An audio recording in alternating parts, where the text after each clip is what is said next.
Olá pessoal, boa tarde, tudo bem com vocês? Como eu sempre digo, espero que sim. Sejam muito bem-vindos à live de hoje. O assunto, continuação da nossa live de ontem, o Pix, essas nuances por trás dessa lei, o que vai afetar nós brasileiros.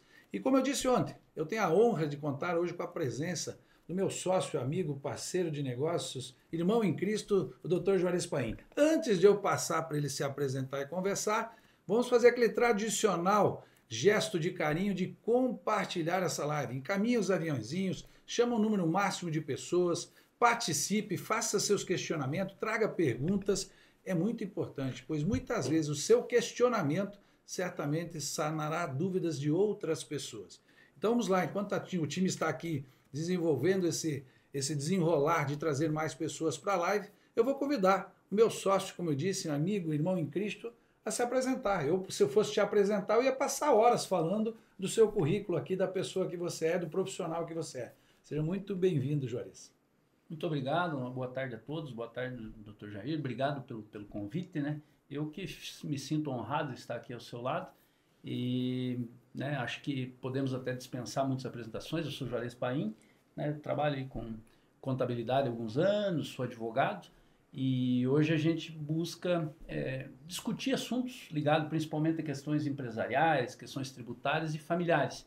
Esse acho que é o principal objetivo, né? Então, aqui nós viemos com o objetivo de trazer e de repente até aumentar um pouco o debate, né? Quem somos nós, né? A gente sempre informa e muitas vezes se isso em algum momento fizer bem para alguém, a gente já fica muito contente, né? É verdade, vamos trazer o nosso conhecimento, a nossa verdade. Podemos dar início? A turma aqui da produção nossa. Vamos iniciar, Juarez. Ontem a gente discutiu um pouco, eu fiz uma live aberta com alguns questionamentos que chegaram e trouxe um conhecimento mais meio informal, sem muita profundidade de leis, e não é objetivo, né? Enunciados, leis, talvez não seja o objetivo. Mas nós fomos surpreendidos, né? Uma medida, uma instrução que foi aprovada, desaprovada, e isso gerou uma certa desconforto na população em geral. Antes de eu entrar nas perguntas que nós recebemos, eu quero te questionar, simples assim.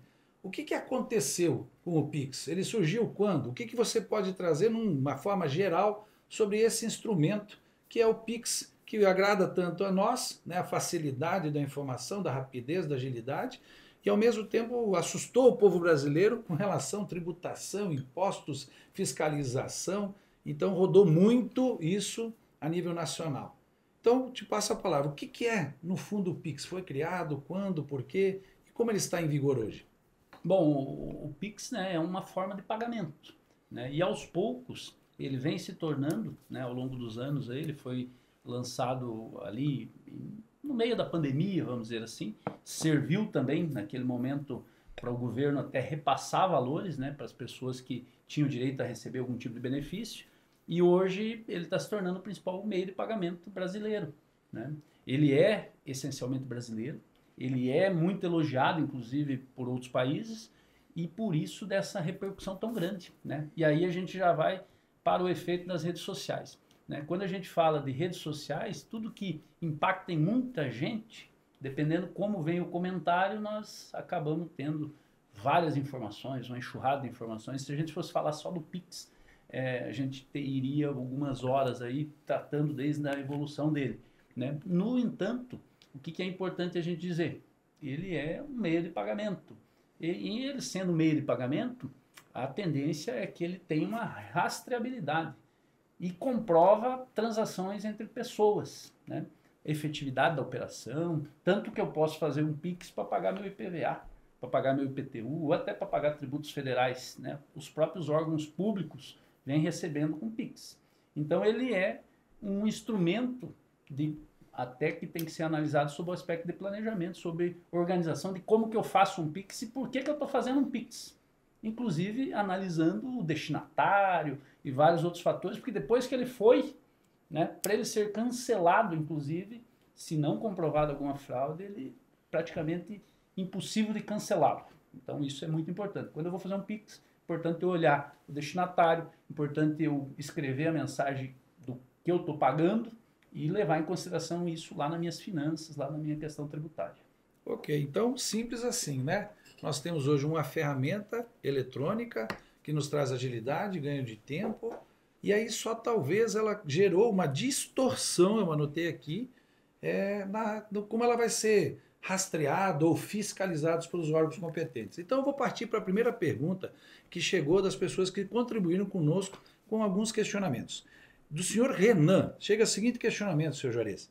Em relação ao Pix, foi apenas uma atualização de valor e inclusão da forma de Pix ou teve mais alterações nessa norma que entrou e saiu? Qual seja, só foi atualizado preocupação valores, aquela história do 2 para 5 e etc e tal, ou tinha por trás mais alguma norma que a gente não está sabendo?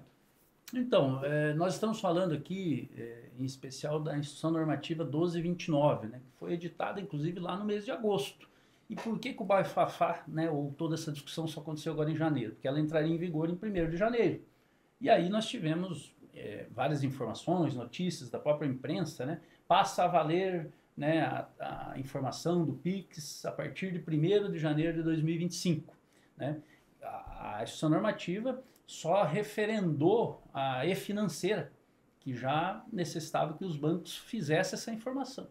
Então, de 6 em 6 meses, as instituições financeiras, bancos, cooperativas de crédito, precisam informar ao governo, através da e-financeira, para a Receita Federal, a transação de, hoje, R$2.000 pessoa física e 6.000 pessoas jurídicas. Né? Lá em agosto, veio essa Instrução Normativa 1229 e disse o seguinte, que esse teto passaria a ser 5.000 para pessoa física e 15.000 para pessoa jurídica. Então houve uma elevação do teto. Até aí tudo bem, por isso que a gente precisa separar essa Instrução Normativa. O que ela trouxe de novo? Ela incluiu instituições de pagamento, fintechs e outros tipos de empresas que têm transacionamento de PIX ou de outros tipos de pagamento, como recebimento duplicata e assim por diante, incluiu essas também no rol de obrigadas a entregar a e-financeira. Né? E quando ela inclui, aí que vem o grande detalhe. Na Emenda Constitucional 105, ela permite que o sigilo fiscal e várias outras situações sejam relativizados para fins fiscais. Então os bancos, as financeiras, têm que informar para a Receita. No entanto, ela não diz que instituições não financeiras devem informar para a Receita. E talvez aí tenha uma pequena inconstitucionalidade, aí vai depender de quem defende essa tese ou não, de essas instituições também serem obrigadas a entregar os dados do PIX ou de qualquer transação que somadas no mês passasse de 5.000 para a pessoa física ou passasse de 15.000 para a pessoa jurídica. Né? Então aí está um grande detalhe que poderia ter uma inconstitucionalidade. No entanto, se a gente olhar só para a alteração de limites de valores, ela veio para atualizar isso, né? Porque nós vivemos num momento inflacionário e de 2.000 para 5.000, né? Desde 2015 era 2.000, então para 2024 só atualizou valores, olhando sobre esse aspecto. Olhando sobre o aspecto legal, nós poderíamos discutir. Quem poderia discutir isso? A própria fintech, a própria instituição de pagamento, dizendo, não, eu não vou entregar essa obrigação porque ela não é devida. Ou até mesmo o contribuinte, que de repente tenha sido, por algum motivo, e entregar o quê? Em agosto, as informações do primeiro semestre de 2025. Esse contribuinte que, eventualmente, lá no ano que vem, é notificado pela Receita, ele poderia discutir. E até, se houvesse algum crédito tributário, alguma coisa, até anular uma auto de infração, alguma coisa. Né? Então, essa reflexão é que fica. Realmente, né, houve alteração dos limites, trazendo as fintechs e as instituições de pagamento que poderia ter uma ilegalidade. Né? O restante a gente até vê como normal. Né? A instituição normativa, ela atualizou valores. Ok, porque uma das grandes dúvidas que chega, doutor Juarez, é o seguinte, há pessoas que estão se pronunciando, se manifestando, colocando nas redes sociais ou no seu depoimento, forma de pensar, que ao invés de eu ter que declarar 2.000 mês, essa seria por transação. Isso diverge, na sua opinião, então? É diverge. Na somatória. Diverge. Tá, ok. E pelo que eu entendi da sua explanação, nós temos um enunciado, uma lei, uma regra, que todas as instituições financeiras são obrigadas a comunicar os movimentos dos nossos contribuintes. Só talvez as fintechs e bancos passariam a fazer esse comunicado por um outro sistema e-financeira ou é um aprimoramento? Para mim entender que aqui eu não entendi muito bem, particularmente. Estou aproveitando a deixa para aprender, gente. A e-financeira, na verdade, já existia, né? Mas aí as fintechs e as outras instituições de pagamento que passaram a ser obrigadas pela Instituição Normativa 1229 passariam também a entregar pela e-financeira. Teve uma alteração nessa instituição normativa da Decred. As operadoras de cartão de crédito obedecem o mesmo limite, mas elas entregam, ao invés da e-financeira, elas entregam a declaração chamada Decred, que é a declaração de cartão de crédito, né? E aí ela deixaria de existir a Decred e as operadoras de cartão de crédito viriam para a e-financeira. Então a e-financeira já existe, né? Ela faz parte do sistema de SPED da Receita Federal, aprimoramento de dados e tal. Leia-se, né, e diga-se de passagem que a Receita Federal do Brasil é exemplo para o mundo em termos de banco de dados e em termos de fiscalização tributária, né? A gente realmente vive um Big Brother fiscal. E talvez um Big Brother até na hora do banho ali. Então, por isso que a gente sugere que as pessoas cuidem com as transações. Eu acredito que o maior desafio, né, dos brasileiros está sendo sobre isso, né? Eu sou fiscalizado, não sou, deixo de ser. Pois muito bem, vamos à outra pergunta que chegou para contribuir com a nossa live. A senhora Stephanie, ela faz o seguinte questionamento: por que foi cancelada essa nova regra do PIS? Essa é a instrução normativa, é assim que diz? Isso. Por que foi cancelada essa instrução? O senhor teria esse conhecimento ou a sua opinião sobre isso? Eu tenho a opinião, né, uma opinião particular. Primeiro, o grande debate que se cercou por cima desse comentário. Você veja, essa normativa ela foi editada ou foi, né, publicada lá em agosto de 24. Quando ela passou a vigorar em janeiro, é que a coisa pegou, foi para as redes sociais. Então, primeiro, essa grande... E aí, o principal discurso era de que o PIX seria taxado, né? O que, ao meu ver, a instituição normativa não traz isso.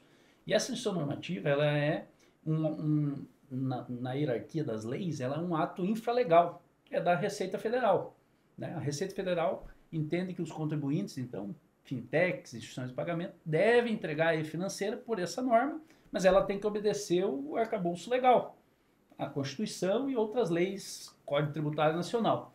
Como, em parte, talvez não foi assimilado isso, talvez por isso causou também o cancelamento dela, né? Mas em relação ao valores e outras situações, ao meu ver, ela nem deveria ser cancelada, né? Estaria aumentando o benefício. E essa discussão é interessante, porque conversando com profissionais muito próximos, né, a gente passou de uma discussão junto, a opinião do outro profissional é clara, que não, é por transação. E eu também zelo pela mesma opinião do senhor. Terceira pergunta vem da Stephanie também.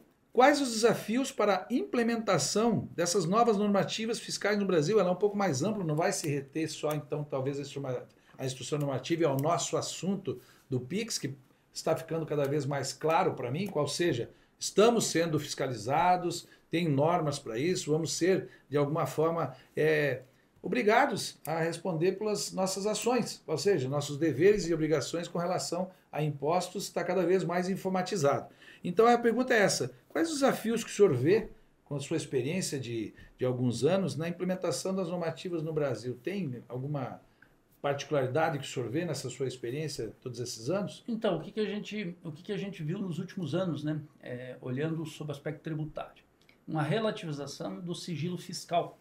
Isso é perigoso, né? Isso é perigoso se existir alguma situação em que a pessoa possa, de repente, ser perseguida, até porque a partir do momento que a fiscalização tem acesso de maneira irrestrita aos dados, eu tenho um problema de sigilo fiscal. O sigilo fiscal ele foi relativizado na Emenda Constitucional 105 de 2021 e depois tiveram várias decisões aí do STF dizendo que ele é relativizado desde que hajam argumentos suficientes para que o fiscal, seja ele da Receita Federal, do município, do Estado, venha e me dê um auto de infração e justifique na movimentação bancária, né? Por conta da própria e-financeira. A e-financeira manda os dados, o fiscal vem, faz esse cruzamento. Então nós temos aqui uma responsabilidade muito grande, até mesmo para os auditores fiscais, né? Ele deve ser um profissional totalmente reto nas suas ações para que ele não cause algum problema de né, até mesmo uma ameaça ou alguma situação de ilegalidade em termos de perseguir alguém, né? É fato que nós temos, nos últimos anos, pela questão de tecnologia, diminuído essa questão de perseguição. Antigamente, os contribuintes recebiam fiscais nas suas empresas, né? A gente trabalhou com quantas defesas nesse sentido. A gente recebia fiscalização, tinha fiscais que se aproveitavam muitas vezes desse fator, e hoje não, né? Então, quando a gente traz o PIX para o debate, a movimentação financeira para o debate, o que nós estamos trazendo? Que você está sendo visto. Então, não vai vir um fiscal aqui dizer, Juarez, olha aqui a tua movimentação. Vai vir uma cartinha para você. E cada vez mais essa situação vai ocorrer, né? E aí nós temos, abrindo o assunto para o imposto de renda da pessoa física, que é o grande detalhe aqui, talvez, as empresas são um pouco mais organizadas. As pessoas físicas precisam olhar para o seu movimento financeiro e pensar se tem como ajustar alguma coisa ou não, porque tem uma declaração pré-preenchida já da Receita Federal, que aos poucos ainda tem muita coisa para ela, né? Eu estaria sendo raso demais e talvez até inadequado dizendo que você não vai precisar entregar seu imposto de renda. Mas a Receita já vai te mandar várias informações, você vai precisar de um profissional para conferi-las e, inclusive, debater se ela é verdadeira ou não. Mas, assim, esse cruzamento, ele é o que está na moda agora e a Receita está aprimorando. E eu compartilho, né? A gente não pode dar uma precisão, mas aos clientes que conhecem o Dr. Jair nos seus atendimentos, eu sou muito claro em dizer, não discordando do senhor, pelo amor de Deus, mas eu creio que certamente no curto espaço de tempo, o nosso imposto de renda, não é que nós não vamos entregá-los, mas nós só vamos ter o direito, prestem atenção, de se houve uma incorreção, né, um lançamento dizendo que eu talvez recebi um valor, eu teria o direito de dizer, olha, isso aqui não é como vocês viram, não é aos seus olhos. Então eu terei sempre o direito de justificar. Eu terei menos trabalho de preencher, porque virão muitos campos já pré-prontos com a interligação dos dados, é essa consciência. Mas eu vou desviar um pouco o assunto para algo que vai voltar no Pix, né, acredito que na sua fala. Quando o senhor nos diz assim sobre mais as pessoas físicas, né, os CPFs, terem cuidado, né, porque as empresas estão muito bem, às vezes, assessoradas, cometem os deslizes que querem com relação às suas tributações, porque eu digo que querem. O CPF hoje, eu digo que essa vigília, vou chamar assim, nós temos se eu salvo me engano, chama-se cadastro de pessoa física. Mas eu quero fazer uma analogia aqui, até uma brincadeira. Será que estou enganado ou atualmente nós temos um cadastro de pessoas físicas, qual seja? Contaram-me algumas histórias de, por exemplo, o pai ou uma mãe empresta o seu cartão de crédito para o filho e o filho consome ali. E aí tudo bem que o filho muitas vezes vem, dá o dinheiro para o pai e para a mãe, é uma relação entre eles. Mas o CPF foi o do pai, quer dizer, virou CPFs num CPF. O que o senhor me diria disso com relação também ao Pix, ou seja, o filho vem, não tem uma conta corrente por algum motivo pessoal e o pai acaba fazendo o Pix. Como é que fica essa relação da origem do dinheiro e o destinatário, já que está no CPF e ele virou CPFs, que eu acho que é uma cultura de muitas pessoas, talvez o grande medo da sociedade, em parte, seja essa. A como você está utilizando o seu CPF. Então, qual é a relação CPF com o Pix nessa hora? Bom, inclusive, né, uma provocação extremamente importante e ela também é extremamente extensa, então talvez até eu vou tentar resumir aqui. Eu sei que passaríamos horas aqui. Exatamente, né? Porque veja, quando eu falo CPF e Pix, né, a partir do momento que eu estou sendo, no mínimo, analisado a minha conta corrente, eu teria que, de tempos em tempos, sugere-se que de mês em mês eu olhe para ela e vejo o que eu movimentei. Se eu movimentei alguma coisa no meu CPF que diz respeito a uma despesa da minha esposa ou do meu filho, o ideal é que isso fosse já para o CPF dele. Então isso é um planejamento, inclusive, de como eu transaciono isso. Agora, nós temos várias situações aqui. Nós temos o medo do leão, né, que transações de pessoa física acima de 2 mil em bancos são informados para a Receita Federal. Então a Receita sabe se eu movimentei mais de 2 mil.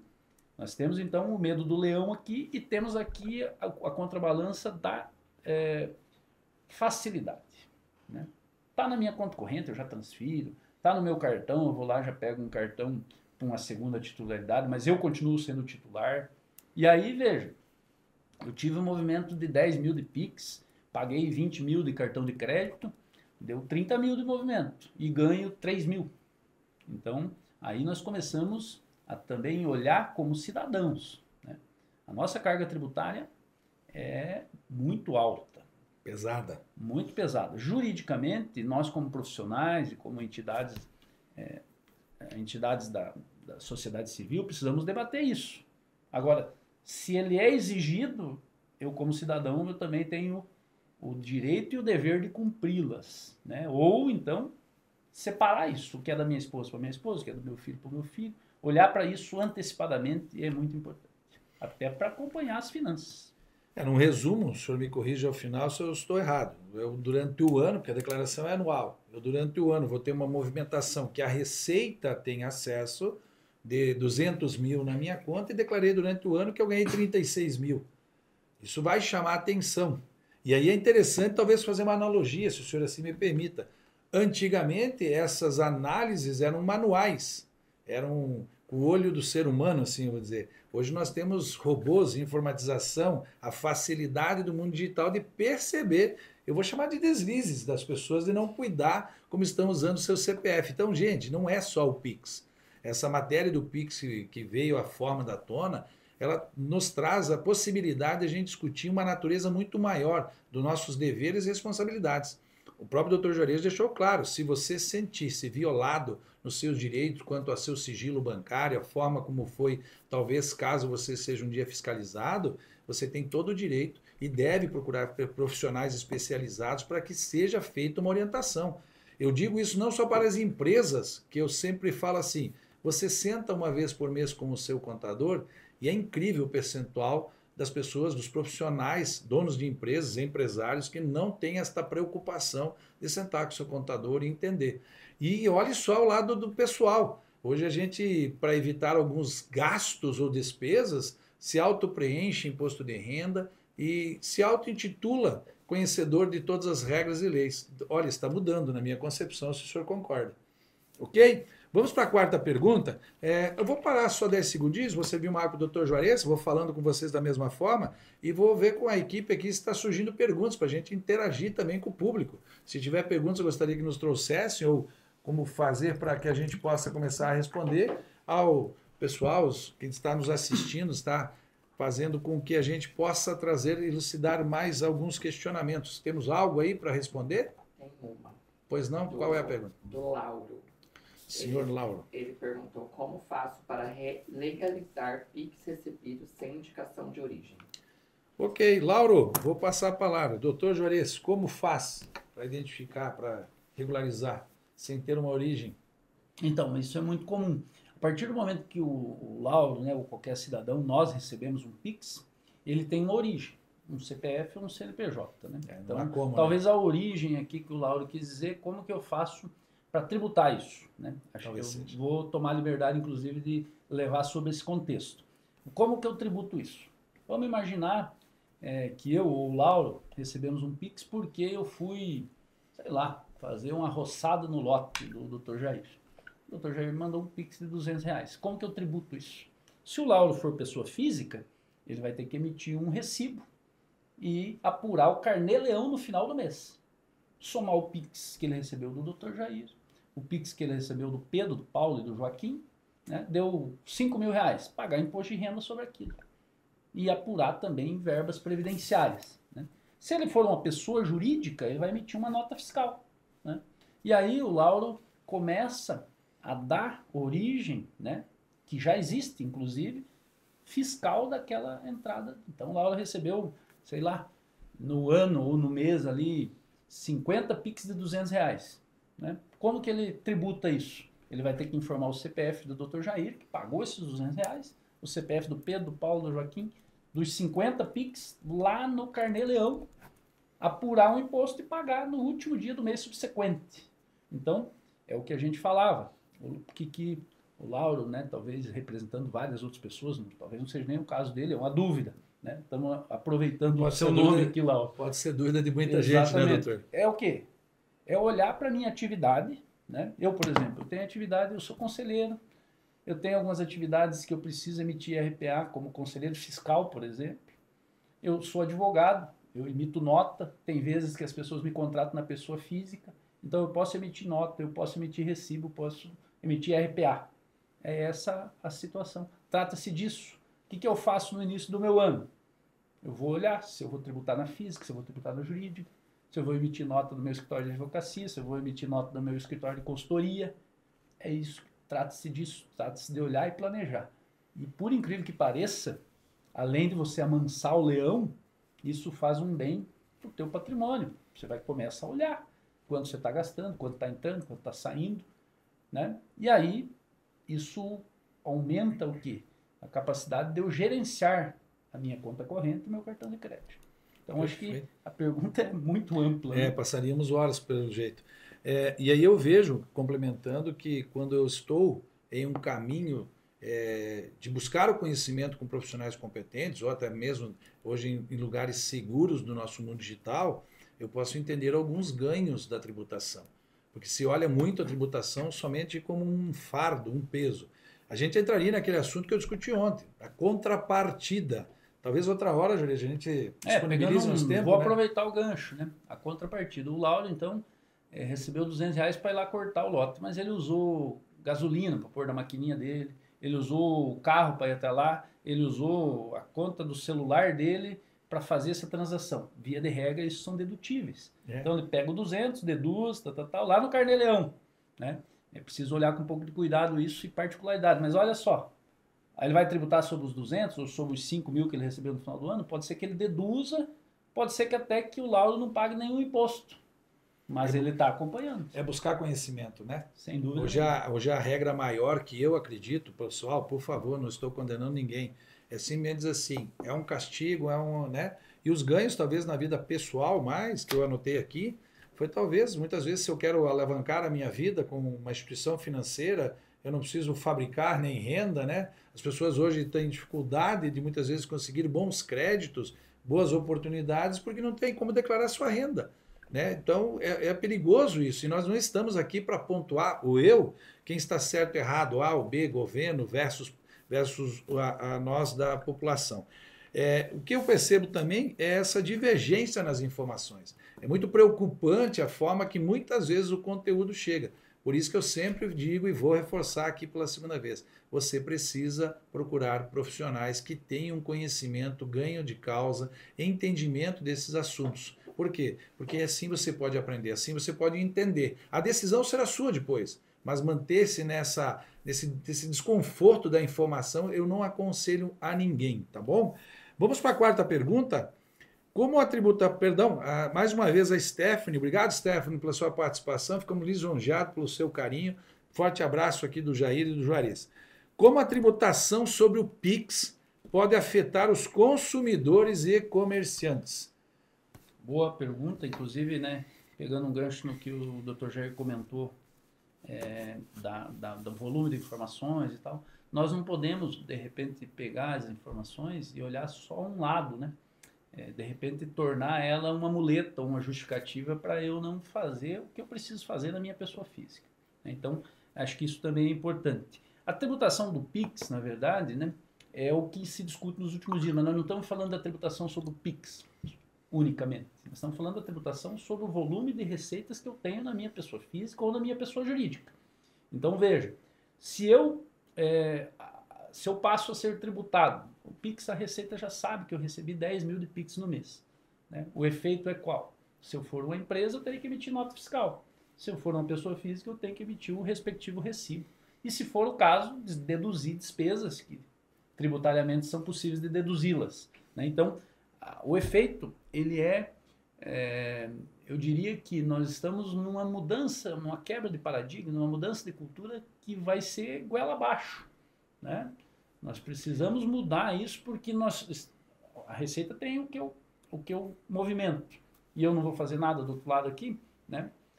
Inclusive, quando a gente fala dessa instituição normativa 1229, a Receita aumentou de 2 para 5, de 6 para 15, é pelo volume de dados que ela tem. Mesmo que seja um robô, ela não consegue fiscalizar todo mundo. Isso é uma pseudo-vantagem. Então, aquelas pessoas que movimentam menorzinho ainda estão na margem.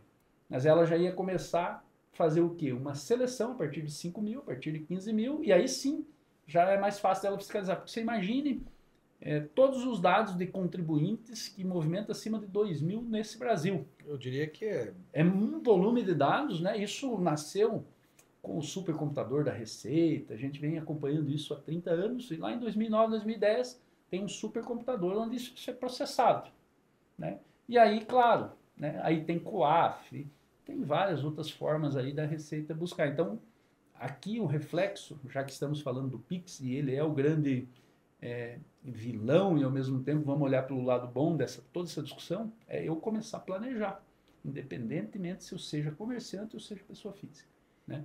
Porque isso vai me ajudar a diminuir riscos fiscais. O que eu vejo hoje na sociedade com relação, toda vez que nós temos uma instrução, uma norma que vai alterar uma lei, restringindo aqui, nós estamos passando, a gente está transacionando um período que, na minha opinião, e eu compartilho com a sua, não volta, né? Vou usar a linguajar bem simples, podemos espernear, pular. Nós temos que exercer os nossos direitos, tá? Mas nós precisamos entender até onde vai os nossos direitos e para que está sendo criado. Eu não compartilho da ideia, de verdade, com essa fiscalização, que foi criado isso com uma instrução normativa para pegar o pobrezinho, como foi dito, e lá no assalariado e tudo mais. Muitas vezes um assalariado, ele é assalariado, mas ele emprestou seu CPF para alguém movimentar 1 milhão.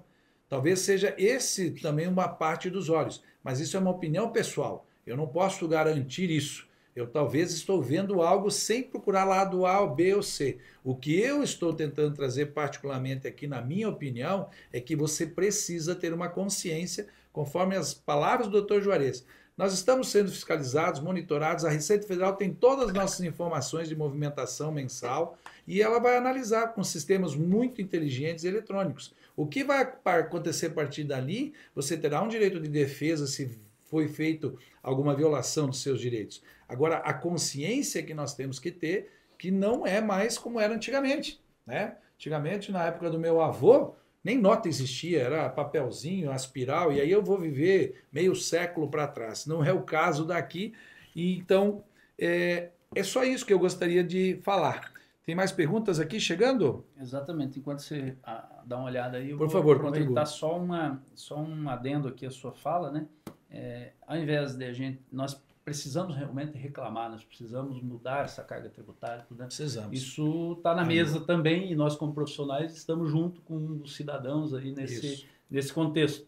No entanto, eu não posso arranjar uma desculpa de não cuidar do meu quintal, né? Então eu preciso olhar para o meu quintal, preciso olhar para a minha casa e me organizar. E antes de ir para outra pergunta, complementando, eu sempre falo assim, ninguém está apoiando nada aqui. Uma existência, temos taxas elevadas, impostos elevados, mas eu vou dizer algo, zero nunca será. Temos que ter essa consciência. Parece que espera-se um milagre que nós nunca iremos pagar imposto. Não, não. Nós queremos um imposto justo, nós queremos que o imposto pago tenha a contrapartida. Sou totalmente disso. Precisamos entender e melhorar a nossa concepção sobre esse lado político da história, porque esse viés de A, B, C não vai levar a lugar nenhum, na minha opinião, e cada vez vai aprofundar mais uma celeuma de uma dor de a gente não conseguir entender e chegar num consenso. Mas é apenas uma opinião que pode gerar muita polêmica. Respondemos aqui, quer dizer, doutor Juarez, vou transportar para você uma pergunta da senhora Sandra Raikoski. Se eu errei o nome, Sandra, me perdoe, mas do sobrenome, perdão, mas Sandra, temos um imóvel à venda de herança. Quando vender e receber a parte devida via Pix, ou tem um imóvel para vender por herança, vou receber via Pix, entrará para declarar? Sem dúvida nenhuma, né? Tem que ver qual vai ser o instrumento aí que a Sandra e os demais familiares, pelo jeito ela recebeu em condomínio, vai né, uma escritura pública, um contrato de compra e venda. Então ela recebeu de herança, esse imóvel vai entrar por X para ela e para os demais herdeiros, vai ser vendido. O Y que ela vender menos esse X tem a tributação de ganho de capital na pessoa física. Então é aconselhável que ela procure lá um contador, um profissional, um advogado tributarista que consiga analisar isso. Inclusive, muito boa a pergunta dela e vou aproveitar o gancho, eu tenho que olhar para isso antes até de vender, porque isso pode impactar no valor de venda, né? E aí, ela, se ela está vendendo, já tem interessados. De repente, ela adequa o valor de venda e inclui o imposto ali, que é justo também. Mais uma vez, vou reforçar. Sandra, procure um especialista, tire as informações, crie o que nós gostamos de chamar aqui, que eu aprendi com o meu mestre. Crie cenários, as possibilidades. Mas eu vou te dizer, zero nunca será, tá ok? Se não atendemos a resposta, pode continuar mandando. Talvez aí poderia ser zero só se ela recebeu por 1 milhão e vai vender por 1 milhão. Eu falei talvez zero. Olha, é um cenário, né? Sim, é um cenário. Pode, cenário. tem que ver, tem que entender. Essa é a parte gostosa do tributo. Nós vivemos um manicômio tributário. É muita legislação, muita coisa. Então, temos caminhos, né? Sim. Com as pessoas certas, você tem caminhos e, de repente, economias. E aqui nós poderíamos nos dar a honra, né? Que não é o momento de contar casos da nossa empresa, de que a economia tributária... Primeiro, o cliente não queria pagar o imposto, depois ele entendeu por que pagar e a economia que ele teve e o ganho. Então, a gente não tem essa informação. A gente pega uma informação... Somos muito leigos da história e não nos oportunizamos a aprender, buscar os profissionais que eu reforço aqui. Pergunta do seu Lauro Preusler Júnior. Qual é a taxa que se paga de imposto no caso de ter que pagar? E se esse valor foi recebido em espécie para pagar uma dívida? Se o valor for maior do que o recebido, legalmente como fica? Eu acho que pode ser até uma continuação da pergunta. Vamos lá. Qual é a taxa que se paga de imposto no caso de ter que pagar? Aí depende, né, Jorice? Por exemplo, estou entendendo do Lauro, um abraço para o Lauro, inclusive, é um amigo nosso, as contas dele tudo no azul, né, porque é gremista. Ai, meu pai, começou, gente. E aí, o que acontece? Se o Lauro vai receber uma dívida, né, eu devo 100 mil para o Lauro não contabilize isso. Né, e aí eu pago 110 mil para o Lauro. Esses 10 mil, em tese, os 100 mil, aí vai depender de contratos e vários outros fatores. Mas vamos falar de uma maneira bem rasa aqui. Né? Os 10 mil que ele recebeu a mais é tributável. Via de regra, num carnê-leão, eu tenho que reconhecer esse juro e, em princípio, 15%. Né? Sobre esses 10 mil ele vai pagar de imposto. Então, Lauro, recebeu essa situação. Né? Tem que ir até um contador, passar a fazer o carnê-leão mensal, lá no CPF. Se for pessoa jurídica, aí depende. Se ela está no Simples Nacional, se ela está no lucro presumido ou está no lucro real. Também tem que analisar em conjunto com o contador, mas essa diferença ela é tributável, né? Como juros recebidos, né? Tomando alguns cuidados de que receber juros é de instituição financeira, para ver se também não tem alguma coisa aí também, um fato que não possa ser executado, né? Porque se eu não sou instituição financeira, via de regra, eu não posso prestar dinheiro. E aí a gente nasce várias outras situações que também precisam de um profissional para ver se não há nenhuma ilegalidade. Vai cair no que eu adorei o senhor falando agora há pouco, nesse manicômio, né, de ordem tributária que nós vivemos. Né? Não há uma lei só. Pois muito bem, eu acredito aqui, Lauro, que foi respondido ao questionamento, né? Se o valor for maior, legalmente como fica? Toda vez que estamos falando de ganho de capital, que é uma forma de tributação. Então, olha só, o assunto PIX, ele é uma referência de nós entendermos que a gente recebe valores e também passa adiante determinados valores. Precisa entender todo o teu contexto, para que foi esse valor, se você teve despesas para isso, dedutíveis, para você entender se você vai ser tributado. A grande nuance da história que eu gosto de dizer aqui é o seguinte: a Receita Federal, os órgãos competentes, eles têm acesso às nossas informações. Não pode haver uma ruptura de um sigilo fiscal, de um sigilo bancário, mas as informações, elas são processadas pelos órgãos competentes. Ok? Talvez a preocupação do PIX, vou trazer um questionamento para o Dr. Juarez agora, talvez o questionamento do PIX, porque salvo eu, engano, algumas ferramentas de recebimento ou de pagamento de valores, como o DOC, eu acho que não existe mais, né? Ainda tem, mas está prestes a deixar de existir, os TEDs, o depósito em cheque, eu não acredito que cheque haverá ainda há muito tempo, porque virou uma mania, um modelo de negócio fácil, rápido, rasteiro, o PIX, tanto que existe agora também, acho que o PIX parcelado, ou está para entrar em vigor. Então, não sei sobre isso, doutor Juarez, se é mais essa preocupação do governo, nesse sentido que o PIX virou talvez o ferramental de maior utilização, porque os últimos tempos, até no nosso escritório aqui, a informação de clientes começou a dizer, não, eu recebi o depósito lá, mas saquei em dinheiro, fui pagar meus funcionários em dinheiro para não aparecer. Né? Aquele medo, né? E aí eu pergunto, isso adianta? Como é que vai ser? Porque o que o senhor acha com relação a isso ao PIX? Ele virá para substituir todos esses outros modelos de transação e ficaremos sempre com o PIX? Então, a tendência é que sim. E nós temos ainda para apimentar um pouco mais esse assunto, que é um assunto extremamente vasto, o DREX, né?